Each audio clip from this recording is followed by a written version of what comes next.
Oh hi. Were you expecting Colleen? Well, too bad, you got me instead. Colleen is still on her honeymoon. She's now in Mexico. As she explained, I think her last video, she's not filming while she's on her honeymoon because she's on her honeymoon and normal people don't work when they're on her honeymoon. But she still wants you guys to have a video. So, stupidly, she asked me to make a video on her channel. For those of you who don't know me, my name is Rachel Ballinger. I am Colleen's little sister. I have a channel of my own, which I will shamelessly plug at the end of this. But for now, I'm gonna make you this video. The majority of you who watch this channel love Colleen. You know her as this perfect little theater nerd that has made it and is successful. She's funny, she's pretty, she just got married, she's in love, her husband, whoa, her husband's amazing. But Colleen makes the best cookies, she's crafty, she's got a sassy gay best friend. Colleen is everything everyone wants to be, but you don't know her like I do. So today guys, I'm here to tell you that Colleen is actually a terrible human being.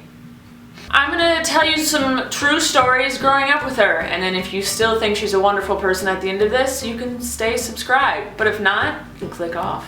Story number 1. Colleen hated me growing up. I'm a really good storyteller. Story number 2. Every summer, Colleen would tell me and my cousin Amy that she had a really cool hairstyle that she wanted to do on us. She put our hair in cornrows. Next story. Every day when she would go to school, I would wake up, I would make her bed, I would find her retainer, put it on the nightstand. I was perfect. Guess what she did for me every single morning? She stole 75 cents from me every single day so she could buy herself a warm chocolate chip cookie at school. Now she did this for 2 years straight, her junior and senior year. I calculated that she stole $279 from me. The next story.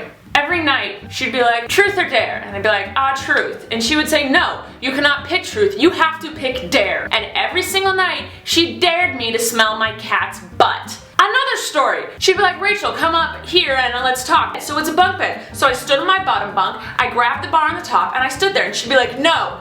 She'd smack my fingers, and she'd say, you cannot put your hands on my bed. So I had to hold the bottom of the bed, you know, the bars where the mattress lays on the top. I had to grab those and hang while she told me a secret that was probably a complete lie because she didn't want to tell me a secret. All she wanted me to do was stand up and grab her bar so she could smack my fingers and tell me not to touch her stuff. Another story. I've already told this one on my channel, but I'm telling it again for those of you who didn't watch my video. She would get into bed after me because I was the little one. I had to go to bed first. She'd get in bed, leave the light on. She'd say, Rachel, go turn off the light. And I'd be like, you just got into bed. I'm asleep. You turn it off. She'd be like, Rachel, it's way more effort for me to get out of bed and turn off the light than it is for you to get out of bed because I'm on the top bunk and I'd have to get down and then walk over and then crawl back up. It's way safer for you to do it. So I'd be like, fine, whatever, I'm done fighting. So as I would get out of bed, she would lean over and spit on the top of my head. She would spit on me. And then there were nights when she was like, Rachel, can you go get me a glass of water? So I'd leave the room. When I'd come back, I'd hand her whatever, and then when I would go to step into my bed, where I put my foot to step in the bed, there would be a puddle of her spit. Another thing she made me do, just once, this only happened once, but it's still something she made me do right before she got in her bath. She was like, Rachel, I came to the bathroom. She's like, hey, I want you to check my butt when I fart and see if anything happened. Alright, she leaned over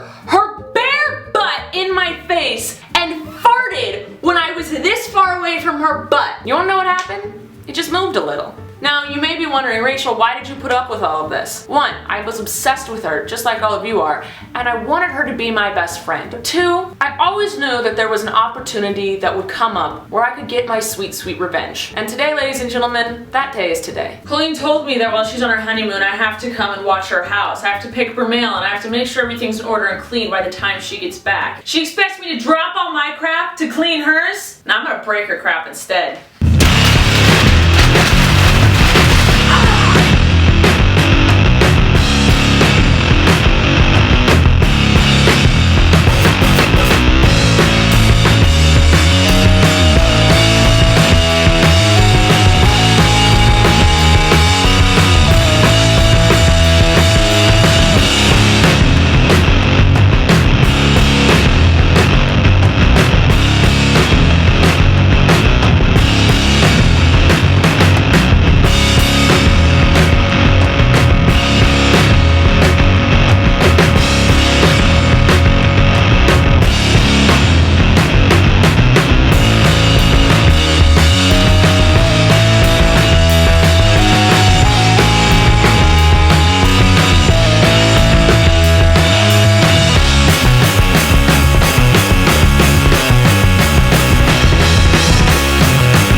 guess this is a good time to tell you guys that I didn't actually destroy any of Colleen's things. I actually am obsessed with her, and I really just wanted an excuse to smash things, so I did.